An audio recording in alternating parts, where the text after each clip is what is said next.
दोस्तों आज थोड़े से मैं सीरियस टॉपिक पे बात करने जा रहा हूं वेस्ट बंगाल के फुटबॉल को लेके। अभी रिसेंट में इंडियन फुटबॉल फेडरेशन ने सारे क्लब्स की एकेडमीज के लिए ना रेटिंग्स पब्लिश करी है और उन रेटिंग्स को देखने के बाद as a Indian football fan मुझे यार बड़ा ही बुरा सा लगा देख के, क्योंकि हमारे इंडियन फुटबॉल या फिर वेस्ट बंगाल के दो सबसे बड़े क्लब्स या कोलकाता के दो सबसे बड़े क्लब मोहन बगान और ईस्ट बंगाल को सिर्फ 2 स्टार की रेटिंग मिली है। मतलब अगर हम वेस्ट बंगाल की फुटबॉल हिस्ट्री को देखें ना, तो उन्होंने हमेशा से इंडियन फुटबॉल के लिए बड़े बड़े लेजेंड्स क्रिएट कर दिए हैं, लेकिन इस समय पर वेस्ट बंगाल के अंदर जो फुटबॉल चल रहा है या जैसी भी अभी कंडीशन है, क्या ये उसका 10% भी कर रहे हैं इस समय पर? No idea. तो ऐसे में मैं मैनेजमेंट से अपनी तरफ से कुछ क्वेश्चंस करना चाहता हूं, या मैं क्या कोई भी मोहन बगान या ईस्ट बंगाल का फैन इस समय मैनेजमेंट से क्वेश्चन करना चाहता है। तो इसलिए दोस्तों एंड तक बने रहना, मैं सारी चीजों के ऊपर एक एक करके बात करने वाला हूं। लेकिन सबसे पहले कमेंट सेक्शन के अंदर जितने भी इंडियन फुटबॉल फैंस हैं या फिर जितने भी मोहन बगान और ईस्ट बंगाल के फैंस हैं, भाई वो इन रेटिंग्स के ऊपर क्या कहना चाहेंगे, किस क्लब ने आपको सबसे ज्यादा इंप्रेस किया और किस क्लब ने आपको रेटिंग्स में सबसे ज्यादा डिसअपॉइंट किया, सारी चीजें कमेंट सेक्शन में बता सकते हो। साथ में भाई आप लोगों से रिक्वेस्ट है, जिसने भी चैनल को सब्सक्राइब नहीं किया ना, चैनल को भी सब्सक्राइब कर देगा। आप लोग सब्सक्राइब करते ना तो भाई बड़ा अच्छा लगता है दिल को, और सब्सक्राइब इसलिए भी कर लेना ताकि इंडियन फुटबॉल और मोहन बगान ईस्ट बंगाल से रिलेटेड कंटेंट आपके पास आता रहे।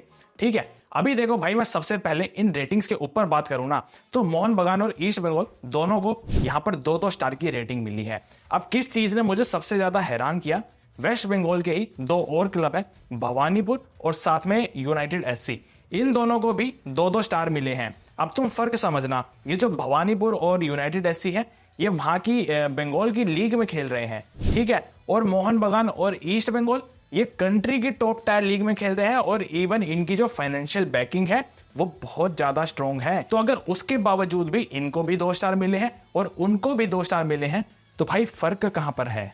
और हैरानी की एक और बात है, अभी रिसेंट में ही आए एक लखनऊ की क्लब की एकेडमी को 3 स्टार मिले हैं। तो मतलब कहीं ना कहीं कुछ तो गलत हो रहा है ना। दोस्तों देखो, मैं तो अपनी तरफ से ऐसा मानता हूं कि जो मोहन बगान और ईस्ट बंगाल का स्टेटस है ना, इस समय तक तो इनको अपनी तरफ से रेजिडेंशियल एकेडमीज बना देनी चाहिए थी। अब किसी को अगर इसके बारे में थोड़ी नॉलेज ना हो तो मैं फटाफट से क्लियर कर देता हूं। देखो, नॉर्मल एकेडमीज होती है जो अभी मोहन बगान और ईस्ट बंगाल चला रहे हैं, जहां पर प्लेयर्स आते हैं, ट्रेनिंग करते हैं और चले जाते हैं। उसमें जो 2 स्टार इनको मिले हैं ना, वो सिर्फ बेसिक फैसिलिटीज के मिले, जहां पर प्लेयर्स को नॉर्मल इंफ्रास्ट्रक्चर मिल रहा है। ठीक है, ये है आपकी नॉर्मल ट्रेनिंग एकेडमी। अब जो रेजिडेंशियल एकेडमीज है वो क्या होती है, वहां पर भाई जितने भी वेस्ट बंगाल के प्लेयर्स होंगे वो रहेंगे, यहाँ पर उनकी प्रॉपर एजुकेशन करवाई जाएगी, रहने पीने खाने से लेकर हर चीज का खर्चा होगा, और पूरी A to Z उनको फुटबॉल की नॉलेज दी जाएगी। हर दिन नया नया ट्रेनिंग सेशन आपका चलेगा। ये होती है रेजिडेंशियल एकेडमी। अगर कोई बेसिक रेजिडेंशियल एकेडमी भी चलाता है ना, तो उसका साल का खर्चा 3 से 4 करोड़ के बीच में आएगा, और अगर कोई इसको प्रोफेशनल लेवल पे लेकर जाता है तो वहां पर 6, 7, 8 करोड़ कुछ भी आ सकता है साल का खर्चा। और ये रेजिडेंशियल प्रोफेशनल एकेडमीज भाई ये सब चला रहे हैं, रिलायंस फाउंडेशन चला रही है, टाटा चला रही है, बेंगलुरु एफसी चला रही है, और साथ में पंजाब एफसी और मिनर्वा जैसी टीम्स चला रही हैं। तो अगर ये सब चला सकते हैं तो भाई मोहन बगान और ईस्ट बंगाल को चलाने में क्या दिक्कत है? क्योंकि एक्चुअल में रेजिडेंशियल एकेडमी चलाने का फायदा भी इन्हीं को ही होना है।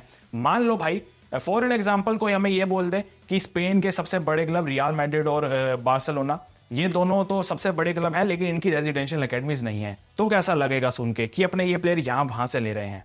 अजीब लगेगा ना। और सेम सीन मोहन बगान और ईस्ट बंगाल के साथ इस समय चल रहा है। मैं देखो भाई अपनी तरफ से ऐसा मानता हूं, मोहन बगान और ईस्ट बंगाल इस समय कर क्या रही है कि ये पंजाब के किसी यूथ प्रोडक्ट को खरीद रहे हैं, उन्हें ट्रांसफर फीस 1 या 2 करोड़ दे रहे हैं। ठीक है, ये किसी और स्टेट के यूथ प्रोडक्ट को खरीद रहे हैं, उन्हें ट्रांसफर फीस 1 या 2 करोड़ दे रहे हैं। लेकिन अगर एक खुद अपनी वेस्ट बंगाल की रेजिडेंशियल एकेडमीज बनाते हैं, ठीक है, वेस्ट बंगाल के प्लेयर्स को लेते हैं, तो भाई फायदा किसको है? मोहन बगान और ईस्ट बंगाल को ही इन दी एंड फायदा होना है। ऐसे भी और वैसे भी अगर टीम को जरूरत पड़ेगी तो अपने यूथ प्रोडक्ट्स को ला सकती है। किसी और टीम को कोई यहाँ का कोई यूथ प्रोडक्ट चाहिए होगा तो उन्हें मोहन बगान और ईस्ट बंगाल को ट्रांसफर फीस देनी पड़ेगी। तो अगर इन दी एंड कुछ भी कर लो, फायदा इनके पास ही है। लेकिन इन्होंने किया है क्या ये चीज?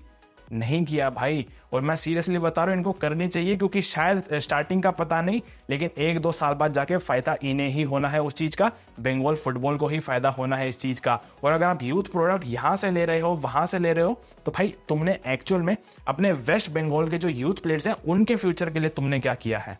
तुम जो मोहन बगान है, ईस्ट बंगाल है, ये इतने मतलब सालों से क्लब्स चलते आ रहे हैं, होना तो ये चाहिए था कि इनको सबसे पहले रेजिडेंशियल अकेडमीज लानी चाहिए थी, जो इनका स्टेटस है इनको तो कब से स्टार्ट कर देनी चाहिए थी ये चीज, लेकिन इन्होंने नहीं करी। तो भाई जितने जो मोहन बगान के फैन हैं, जितने ईस्ट बंगाल के फैन हैं, तुम्हें यहाँ से क्वेश्चन पूछना चाहिए कि तुमने वेस्ट बंगाल के जो प्लेयर्स हैं उनके फ्यूचर के लिए तुमने क्या किया, क्योंकि आज मोहन बगान है वो उनके फैंस की वजह से है। आज ईस्ट बंगाल है वो उनके फैंस की वजह से है। इन दोनों क्लब्स की लेगेसी को जिसने बनाकर रखा है तो वो इनके फैंस ने बनाकर रखा है। तो तुम्हें अपने मैनेजमेंट से ये सवाल पूछने चाहिए कि तुमने वेस्ट बंगाल के प्लेयर्स के फ्यूचर के लिए क्या किया, तुमने इन क्लब्स के आगे के जो फ्यूचर है, जो उसका रोड मैप है, उसके लिए तुमने क्या किया। ये सवाल तुम्हें पूछने चाहिए अपने मैनेजमेंट से। और दोस्तों बात देखो, अगर एकेडमीज की चली रही है ना, तो एक बात हम ये भी कर लेते हैं कि एक्चुअल में इस समय कंट्रीब्यूशन कितना आ रहा है इंडियन फुटबॉल को इस साइड से। क्योंकि अभी तुम अगर नेशनल टीम पे नजर डालोगे तो एक टाइम होता था जब इंडिया की टीम को अच्छे खासे वेस्ट बंगाल के प्लेयर्स भाई डोमिनेट कर रहे होते थे, और आज एक टाइम हो चुका है कि सीनियर टीम के अंदर एक भी वेस्ट बंगाल के प्लेयर को अपनी जगह बनाने के लिए बहुत ही ज्यादा फाइट करनी पड़ रही है। तो कहीं ना कहीं कुछ तो गलत हुआ है ना। बात सिर्फ सीनियर टीम की ही नहीं है, अभी तुम रिसेंट अंडर 23 की ही टीम देख लो, कितने तुम्हें वहां पर वेस्ट बंगाल से प्लेयर दिखे। एक बस दीपेंदु ने होना था, दीपेंदु को भेजा नहीं, साहिल हरिजन को लिया गया, वो भी बाद में जो अलग से ट्रायल चले उसके बाद साहिल हरिजन को लिया गया। या इवन तुम बाकी की यूथ टीम्स के ऊपर ही नजर डाल लो, चाहे अंडर 17 हो गई, 18, 19, 20, 21, जितनी भी ये टीमें हैं, ये सारी यूथ टीम्स के अंदर अगर तुम्हें 5 प्लेयर भी वेस्ट बंगाल की तरफ से मिल जाए ना, तो भी शायद तुम्हें सोचने में दिक्कत होगी कि 5 प्लेयर एक्चुअल में है कौन। तो भाई देखो, मैं ऐसा मानता हूं इस समय पर ये जो पूरा यूथ सिस्टम है ना, यहां अभी कोई इनको डोमिनेट कर रहा है तो वो नॉर्थ ईस्ट के प्लेयर्स कर रहे हैं, वो केरला के प्लेयर्स कर रहे हैं, पंजाब की तरफ से बहुत प्लेयर्स आ रहे हैं, कर्नाटका की तरफ से बहुत प्लेयर आ रहे हैं, लेकिन वेस्ट बंगाल जिसको इंडियन फुटबॉल को इस समय बहुत कुछ देना चाहिए था, वो कहीं ना कहीं पीछे होता जा रहा है। मुझे उम्मीद थी कि वेस्ट बंगाल को तो इस समय भाई पूरा पावर हाउस बन जाना चाहिए था इंडियन फुटबॉल का, लेकिन उनकी तरफ से चीजें बिल्कुल उल्टी हुई हैं। तो देखो कहीं ना कहीं भाई चीजें गलत हो रही हैं। और इवन मैं तो इस चीज के भी खिलाफ हूं कि लोग कहते हैं बड़े बड़े प्लेयर्स को इनवाइट करो, उनको फ्रेंडली मैचेस खिलाओ, तो उससे यूथ के ऊपर बहुत असर पड़ेगा। अगर भाई एक्चुअल में मेसी को बुलाने से फर्क पड़ रहा होता ना, तो वेस्ट बंगाल में तो आज से मेसी पता नहीं 10, 12, 13 साल पहले आए थे, जहां उन्होंने अर्जेंटीना की टीम के साथ फ्रेंडली मैच खेला था वेनेजुएला के सामने। क्या उससे फर्क पड़ा? 10, 12, 13 सालों में यूथ के ऊपर कोई फर्क पड़ा? जब एक्चुअल में सिस्टम को ही सुधारने की जरूरत है, तो वहां पर किसी प्लेयर को आप बुला के कर क्या लोगे? किसी प्लेयर को आप बुलाते हो, आप वहां पे 50 करोड़ देते हो, 100 करोड़ देते हो, आप पता नहीं कितना पैसा लगा देते हो। अगर आपने वो पैसा एक्चुअल में अपने ग्रास रूट पे लगाया होता, अपने स्टेट के फुटबॉल पे लगाया होता ना, तो पता नहीं जितना प्रॉफिट आपको उस प्लेयर को बुलाने से होना है ना, उसका 10 गुना प्रॉफिट आपको फ्यूचर में हो सकता है। तो इसलिए ये चीजें मेरी समझ से बाहर है कि किसी प्लेयर को इन्वाइट करना है, किसी को क्या करना है, आप वो पैसा अपने ग्रास रूट पे लगाओ, वो पैसा अपने वेस्ट बंगाल के फुटबॉल पे लगाओ। ये मोहन बगान, ईस्ट बंगाल, इनके पास बजट की कमी नहीं है, इनको अपनी रेजिडेंशियल अकेडमीज बनानी चाहिए। तो अगले 2-3 साल के अंदर मैं लिख के दे सकता हूं, अगर इनको प्रॉफिट ना होना तो बोलना, हर जगह से प्रॉफिट इनको ही होगा। इनको यहां से भी प्रॉफिट होगा, प्लेयर अपने पास आएंगे तो प्रॉफिट है, प्लेयर किसी को सेल करेंगे तो प्रॉफिट है। इन दी एंड वेस्ट बंगाल के पास ही प्रॉफिट होगा। लेकिन क्या ये वो चीज अभी कर रहे हैं? नहीं कर रहे हैं। और इवन बात देखो रिसेंट में ये भी आ जाती है, जैसे अभी एक कंट्रोवर्सी चली थी कि नेशनल टीम के लिए प्लेयर्स को रिलीज नहीं किया, अंडर 23 के लिए प्लेयर्स को रिलीज नहीं किया। तो दोस्तों देखो, मैं ऐसा मानता हूं नेशनल टीम के प्लेयर्स को एक बार को फिर भी साइड हटाओ, अंडर 23 के जो प्लेयर्स हैं वहां पर अभिषेक सिंह टेक्चाम हो गए, दीपेंदु बिस्वास हो गए, सुहेल अहमद भट्ट हो गए, क्या ये मोहन बगान के रेगुलर स्टार्टर प्लेयर हैं? चलो मैं एक बार को मान लेता हूं अभिषेक सिंह टेक्चाम को, मे बी अभिषेक सिंह टेक्चाम को स्टार्टिंग 11 में डाल दिया जाए। क्या दीपेंदु बिस्वास और सुहेल अहमद भट्ट आपके साथ खेलने वाले थे? भाई मैं मानता हूं कि आप उनको अच्छे लेवल की ट्रेनिंग दे रहे होंगे, लेकिन जो क्वालिटी गेम टाइम उनको वहां एशियन क्वालिफायर्स में मिलना था ना, वो चीज कहीं और से उनको मिल ही नहीं सकती है, चाहे आप उनको कितनी हाई लेवल की ट्रेनिंग दे दो। और ये बात इवन सीनियर टीम के प्लेयर्स के लिए भी है। ठीक है, मैं मानता हूं भाई आप उनको करवा रहे हो अच्छे लेवल की ट्रेनिंग, लेकिन काफा में जाके जो उनको गेम टाइम मिलता, जो प्रिपरेशन मिलती, जो उनके लेग्स को वहां पर मिनट मिलते, उस चीज की वैल्यू सबसे ज्यादा है इस समय। चलो एक बार को हम ये भी मान लेते हैं आप अपने ACL 2 को लेकर बहुत ज्यादा सीरियस हो। ये अभी मैं मोहन बगान के लिए बात कर रहा हूं, आप अपने ACL 2 को लेकर बहुत ज्यादा सीरियस हो। ठीक है, वो बहुत अच्छी बात है, मैं चाहता हूं अपनी तरफ से कि मोहन बगान बहुत अच्छा करे, लेकिन आपने उसके लिए कितनी अर्जेंसी दिखाई अपनी तरफ से? रॉबसन रूबिनो को आपने टीम में 1 हफ्ते पहले बुलाया है ACL 2 स्टार्ट होने से। तो यानी अगर आप उस चीज को लेकर सीरियस होते तो रॉबसन रूबिनो को तो भाई मतलब कितने टाइम पहले आ जाना चाहिए था टीम में, जबकि ये बात कब से चल रही थी कि रॉबसन रूबिनो को साइन कर चुके हैं।